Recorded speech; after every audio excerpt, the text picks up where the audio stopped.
आप सभी का एक बार फिर से स्वागत करते हैं प्रोग्राम डिकोड द कोर्ट्स में। तो विपक्षी दलों के गठबंधन Indian national development inclusive alliance यानी कि INDIA की कोऑर्डिनेशन कमेटी की पहली बैठक हुई और कमेटी के सभी 13 सदस्य नेशनलिस्ट कांग्रेस पार्टी के प्रमुख शरद पवार के आवास पर इकट्ठा हुए और सीट बंटवारे और पीएम पद समेत तमाम मुद्दों पर मंथन हुआ। जानकारी के लिए बता दें कि 1 सितंबर को मुंबई में हुई इंडिया की तीसरी बैठक में 14 सदस्यीय कमेटी की घोषणा की गई थी, जिसमें गठबंधन में शामिल राजनीतिक दलों के नेता शामिल रहे। इस बैठक से पहले ही CPIM ने हाथ पीछे खींच लिए। कोऑर्डिनेशन कमेटी में शरद पवार, कांग्रेस महासचिव KC वेणुगोपाल, DMK के TR बालू, JMM नेता और झारखंड के मुख्यमंत्री हेमंत सोरेन, शिवसेना UBT से सांसद संजय राउत, RJD नेता तेजस्वी यादव, तृणमूल कांग्रेस के अभिषेक बनर्जी और आप सांसद राघव चड्ढा, सपा पार्टी के नेता जावेद अली खान, JDU के ललन सिंह, CPI के D राजा, तमाम नेता जो थे वो शामिल रहे। गठबंधन के घटक दलों के बीच समन्वय के लिए बनाई गई कोऑर्डिनेशन कमेटी के सामने सभी दलों के बीच देखिए समन्वय स्थापित करना ही सबसे बड़ा कहें एक चैलेंज जो है वो बना हुआ है, क्योंकि बीजेपी जो है वो इस अलायंस को लेकर यही सवाल खड़े कर रही है। तो इस संदर्भ में यदि सबसे पहले बात करें संयोजक के नाम पर मंथन की, तो मंथन काफी समय से चल रहा है लेकिन रिजल्ट ही नहीं आ रहा है, क्योंकि इस पद के लिए पूर्व कांग्रेस अध्यक्ष सोनिया गांधी, बिहार के मुख्यमंत्री नीतीश कुमार के नाम की चर्चाएं हैं और बंगाल की CM ममता और तमिलनाडु के मुख्यमंत्री MK स्टालिन के नाम पर भी चर्चाएं हैं और ऐसी खबरें हैं कि गठबंधन के एक से ज्यादा संयोजक भी हो सकते हैं। खैर, इसको लेकर अभी तक सिर्फ मंथन ही चल रहा है। कुछ सवालों पर सबसे पहले नजर डालते हैं और उसके बाद उन सवालों को हम डिकोड करते हैं। सवाल है कि साथी दलों से कितना समन्वय बिठा पाएगी कांग्रेस पार्टी।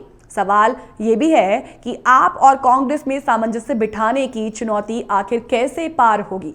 सवाल यह भी है कि पश्चिम बंगाल में TMC, कांग्रेस और लेफ्ट में कैसे तालमेल बिठाया जाए और सवाल यह भी है कि केरल में लेफ्ट और कांग्रेस के बीच आखिर कैसे बात बनेगी और PM फेज की जब बात करते हैं तो उसका चेहरा कौन होगा। ये सवाल अभी तक इंडिया अलायंस को लेकर सवाल ही बने हुए हैं।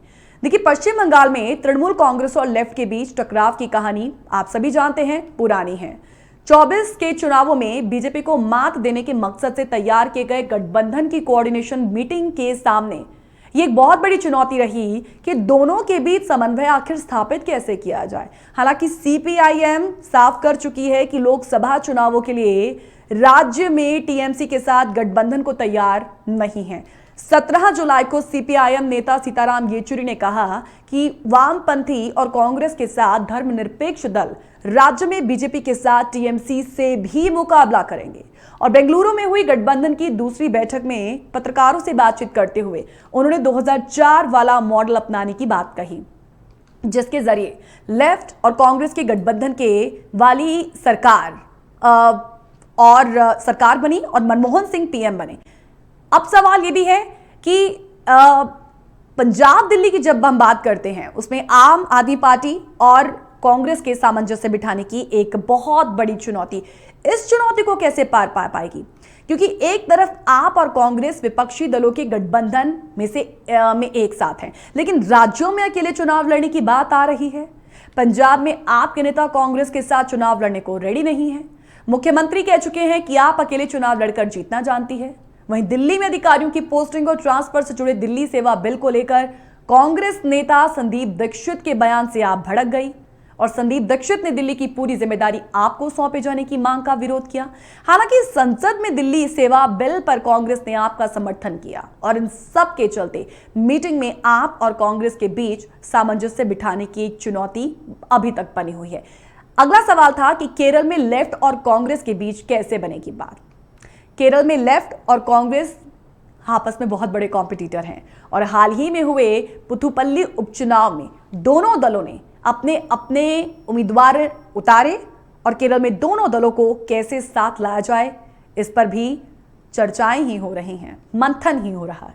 और अगला सवाल यह भी कि PM पद का चेहरा कौन। देखिए, चुनावों में, लोकसभा चुनावों में PM मोदी को टक्कर देने के लिए विपक्ष की ओर से PM चेहरा कौन होगा, इस पर अभी तक एक राय नहीं बन पाई।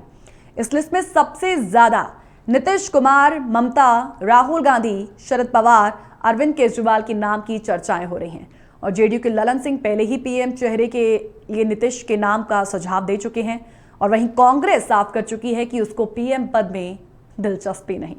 तो ये वो तमाम सवाल थे जिनका हमने उल्लेख किया है और ये तमाम सवाल अभी तक सवाल ही बने हुए हैं।